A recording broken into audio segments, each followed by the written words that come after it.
Hey, welcome to Dealer Confidential, pulling back the curtain on dealership transactions. It's great to be with you again. Hal Fader here. Hey, we are excited about this subject. This is all about preparing the dealership for sale. Greg, good to see you again. Thanks, Hal. Good morning. How are you? I'm doing Yeah, great, man. this is going to be an exciting podcast. Very, very, very excited to present it to everybody today. But before we get going, I got an email yesterday from a dealer here in New York, and a good question. He says, could you do us a favor and just explain, you've brought it up a few times, what do you mean by sell side and buy side? Yeah, oh, that's a great question.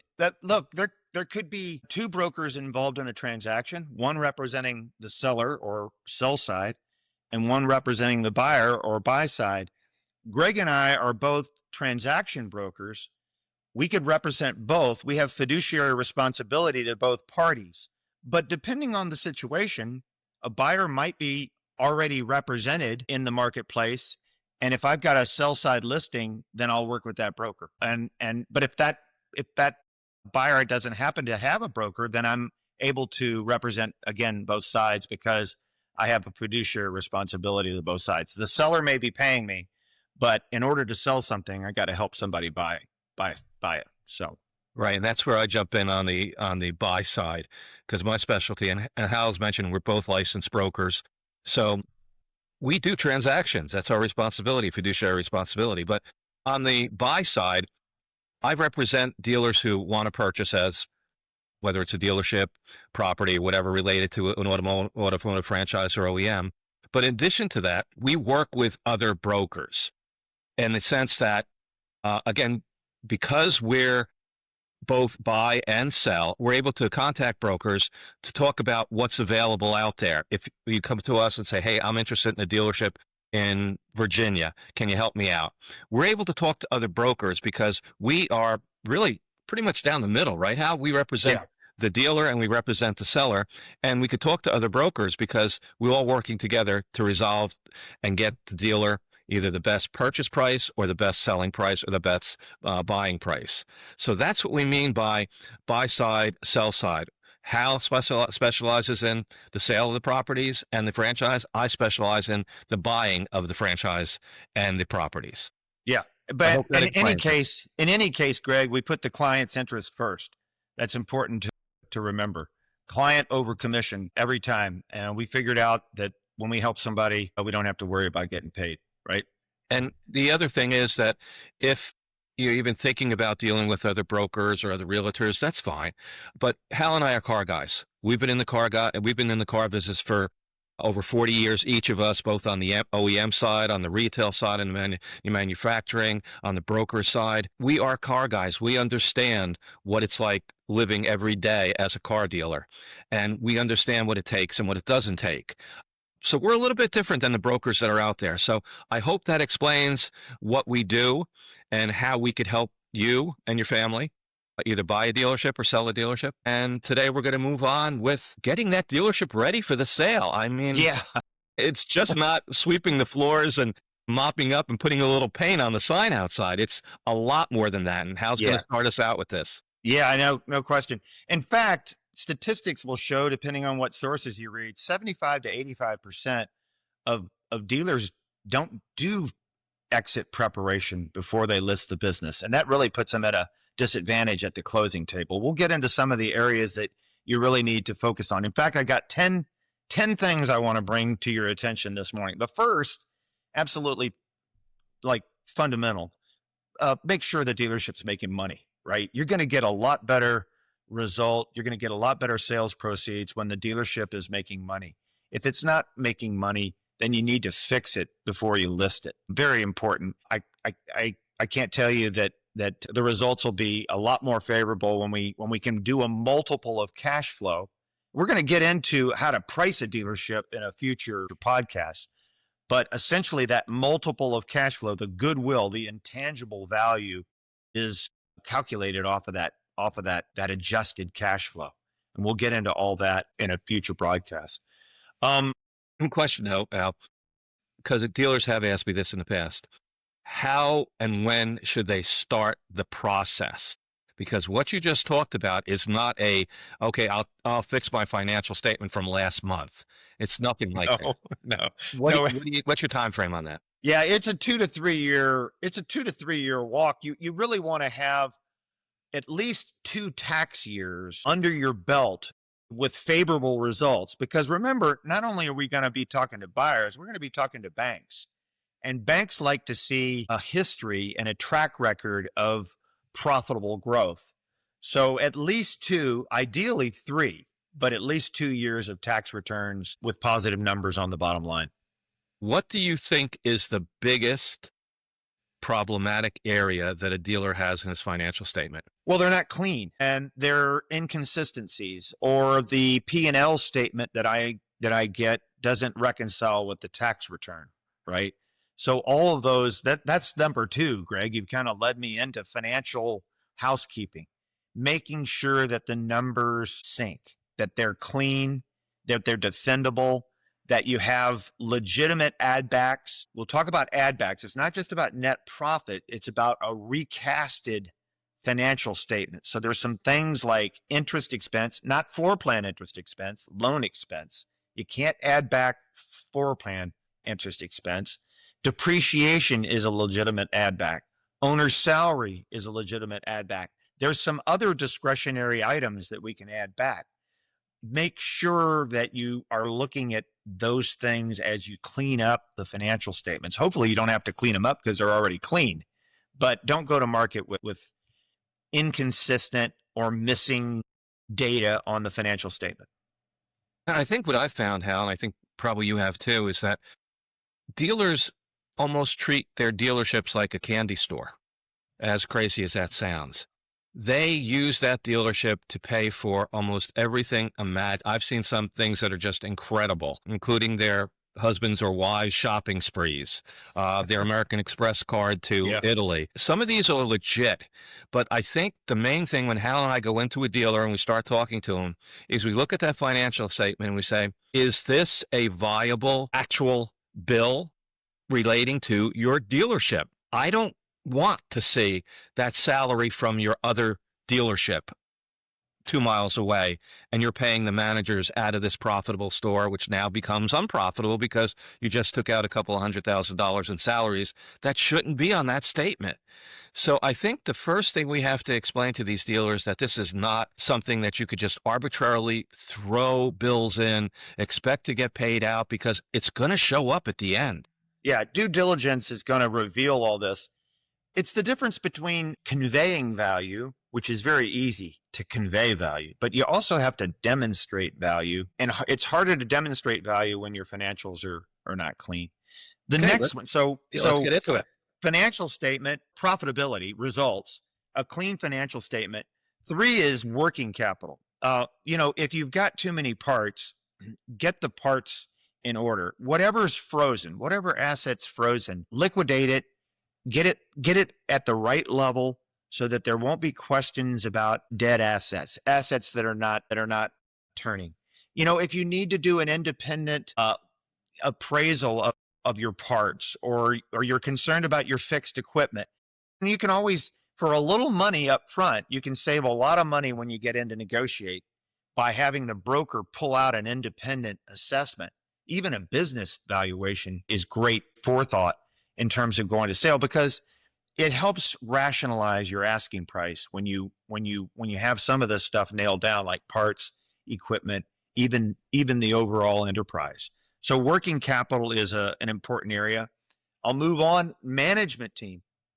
If you've got a missing F&I manager, or your office manager just retired, do yourself a favor, go out and get those key manager positions filled. A lot of dealers will say, well, I'll let the new buyer pick the office manager. Many times that's a mistake, because typically the buyer wants to walk into a store that's got a motivated, trained, fully staffed operation. Now, there may be changes that the buyer brings in. They may have certain managers they want to say, but a fully staffed service department with master technicians, parts counter folks that know how to find a part and sell a part, service writers that are competent in writing up service, selling service. your management team is an important value driver for the business. And if you've got a good one, you're going to end up a lot more happier at the closing table than if you've got a lot of holes in your management team. How do you assure the buyer that that management team is going to stay in place? Well, you can't really guarantee that. You have to have a good feel for your team beforehand, but you can't guarantee it. You can't guarantee it. These deals are made at employees at will. So you really the dealer's got to have good rapport with his team and have a read on that going into the sale. But there is no way to guarantee that, Greg. Right. And I think that we shouldn't represent that. No. I think we should. Now, I have seen indemnification and warranty clauses in contracts that identify if a key employee leaves within a certain amount of time, 6 months or a year, then there are monies set aside that get the buyer compensated for that. I have seen that, but that becomes a negotiation. But at the end of the day, the seller can't guarantee that the team is going to stay in place. Yeah, I think you brought up a good point. You need to indemnify and hold harmless in the sense that the last thing you want to do is have this dealer sell his franchise for X millions of dollars and then buy another one down the street and strip the store of all his valued employees. So there's ways to protect the buyer against that. There are contracts that can be written. There's terminology within the existing contract. You say that the dealer cannot take key employees to go open another store, or the dealer, you know what, I've seen it before. There are some restrictions that maybe the dealer cannot open another store within 5 miles of the store that he's selling, things like that. And you say, wow, that's outrageous. No, it's really not outrageous, because you're potentially the buyer is spending millions and millions of dollars for a franchise and a location, and he's buying the word that we haven't said yet. He's buying goodwill. He's buying the goodwill of that dealership that's been established over X period years. And part of that is understanding the customer, understanding the community, understanding the little league team that you've been a sponsor for 10 years, and not stripping that away by buying another store in the same locale. So that's an important aspect. And that's the kind of thing that Hal and I try to protect both the seller and the buyer, and head down a path that, like we said before, all of those things are wrenches in the wheel. All of those things could really destroy or bring a deal down. So we try to look at those things ahead of time. And one of them, as we said before, Hal, is the employment.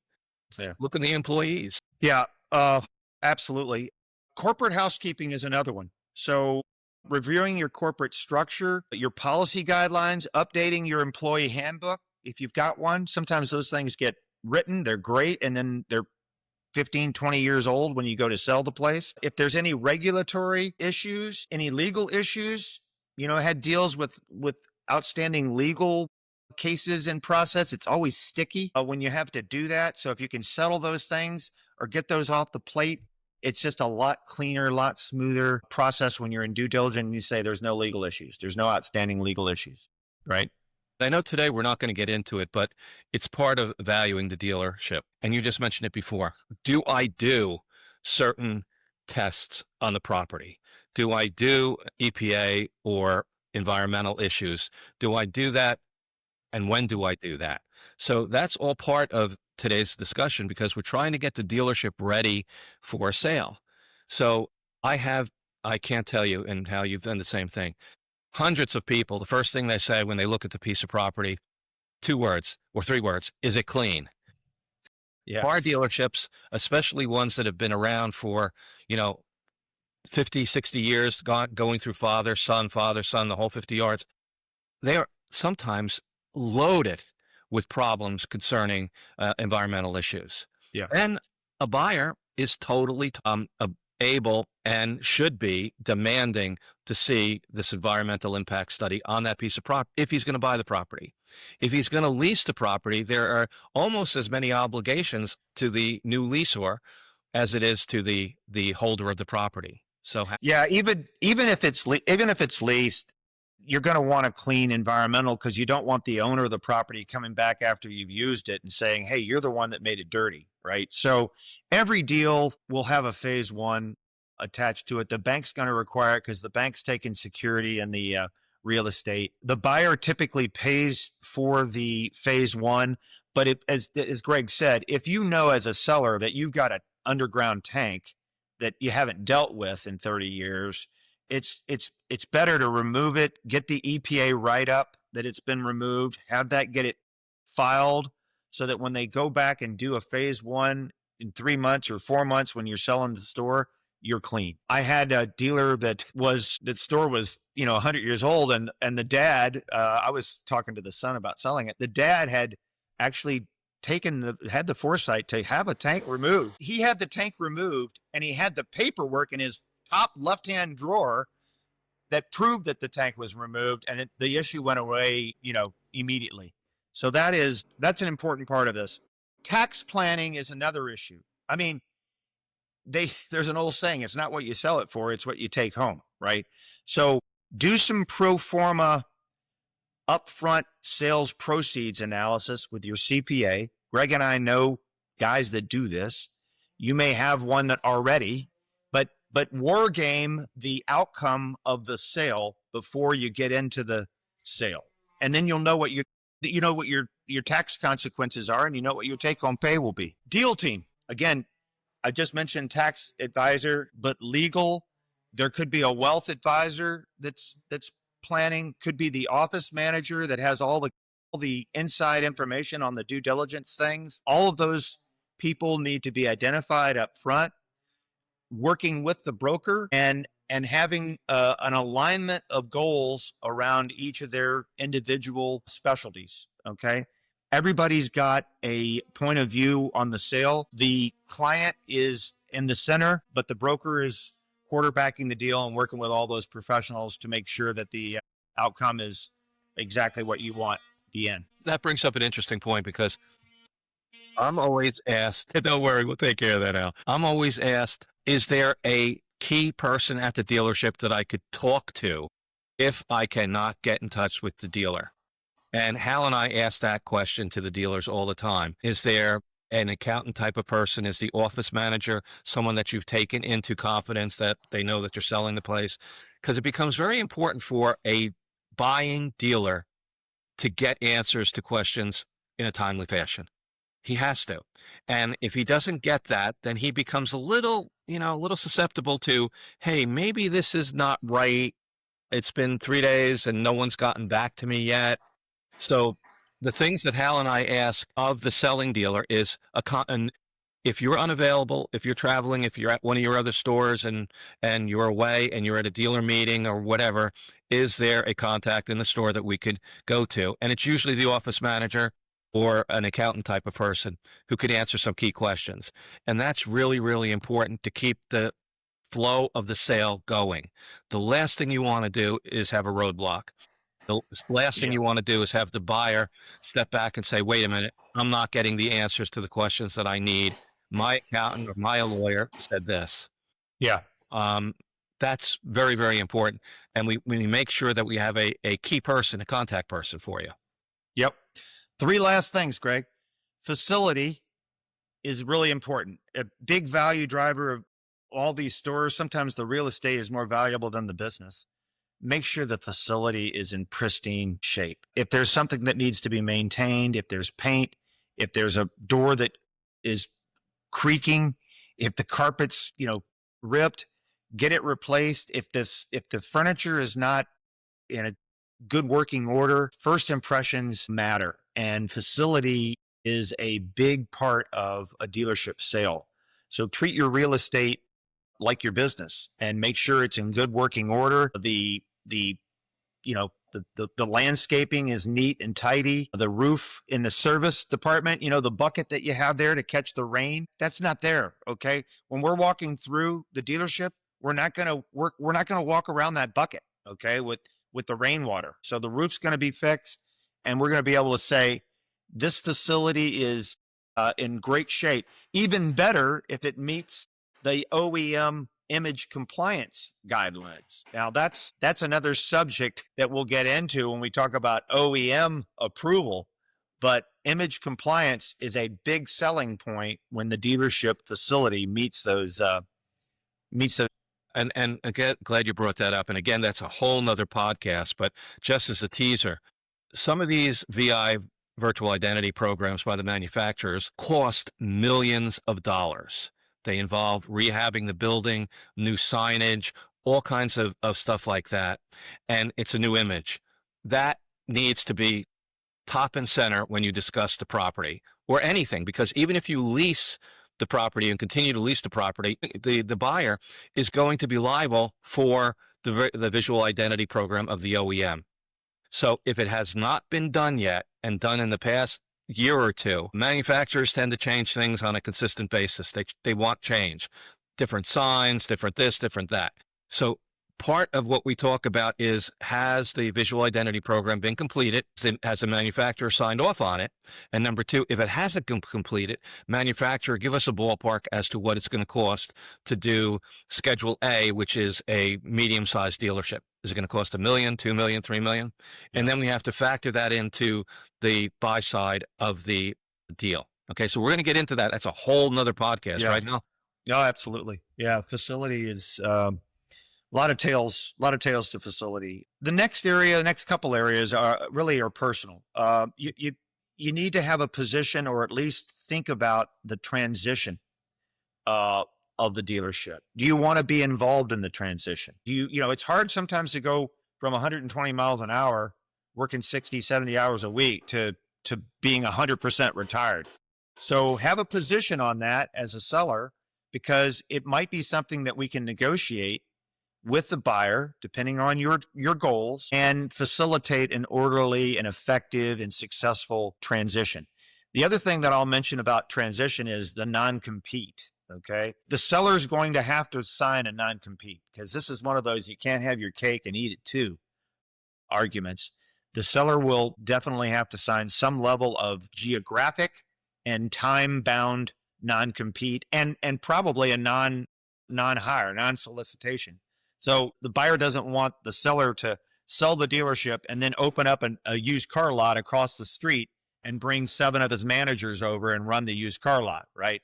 So there will be specific geography limitations and time limitations that the seller will have to abide by in order to successfully close on the business.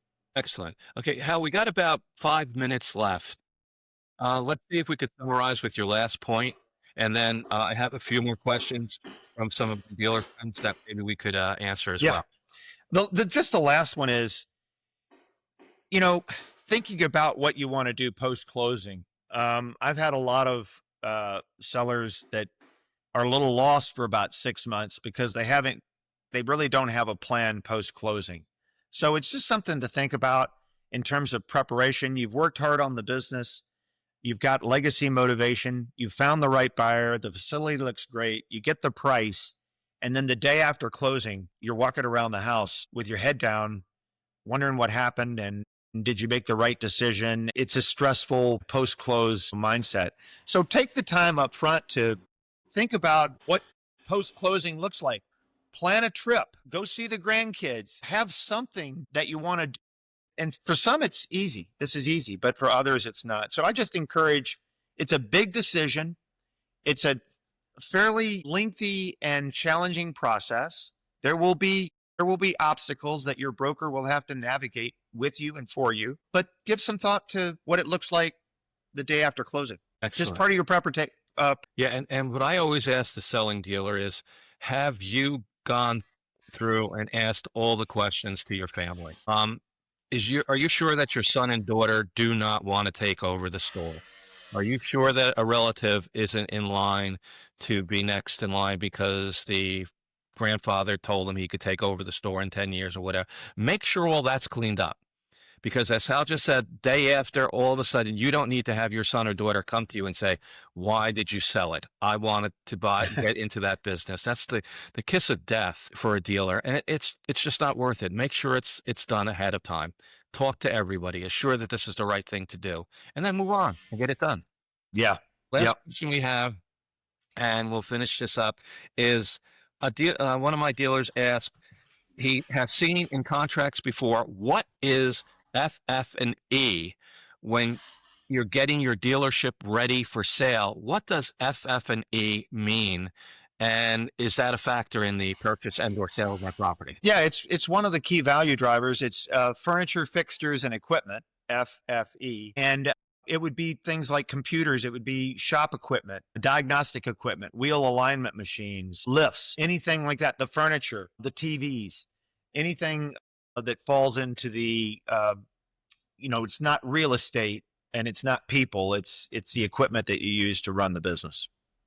And I think that's important. And again, the dealer is asking that because I guess he was shocked by how much the FF&E really was. It was over $1 million, and he didn't quite understand that. And I Well, think but special tools, OEM special tools is part of that equipment, right? So the dealer gets hit, as Greg knows, $1,500, $1,800, $2,200 for these special service tools over a 20-year ownership cycle. That really adds up. That's a big component of FFE is the service, the OEM required service tools. And this is another housekeeping item. I've walked in and seen service tools. I mean, these are $2,500, $1,800, $1,500 pieces of equipment, and they're thrown around like they're garbage. Put them, have a library, have a closet, have a room where these service tools are kept. They're stored. Once they're used, they're put back in place. And when the buyer goes in and he opens up that room and he sees all those service tools neat and nice and in order, there's a value to that. My meet in our next broadcast to talk about body shops, because I think what sent this dealer in, and we're almost finished with today's podcast, what sent this dealer into a bit of a head spin was that $1 million, but not realizing that the dealership had a fully functional body shop, licensed body shop, which is another whole profit center. As Hal just mentioned, in that body shop, you have a $200,000 spray booth. You have a $75,000 to $100,000 rack to straighten chassis and frames and everything. There is a huge amount of money in that. So again, we really nurture the dealer, explain to them that, hey, we have to look and see what's included. But that is another whole podcast. Hal, what are we going to be talking about next week? Yeah, man, I'm having too much fun. This is great. We're going to talk about gaining OEM approval next. The strategies behind a buyer, and this is one of Greg's strong suits, is getting that buyer in front of the OEM and getting it approved. What are the things that the OEM is going to look for in the deal structure, and in the candidate that wants to succeed the selling dealer? It will be informative, fun, and interesting. Possibly deal breaking. All these things are deal breaking. So. We hate to say that. Yeah.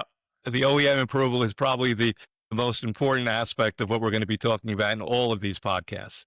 Absolutely. Great seeing you, Hal. Thanks, Greg. Appreciate it. Next week. Fun, man. Thank you. Too. Bye-bye. Bye-bye.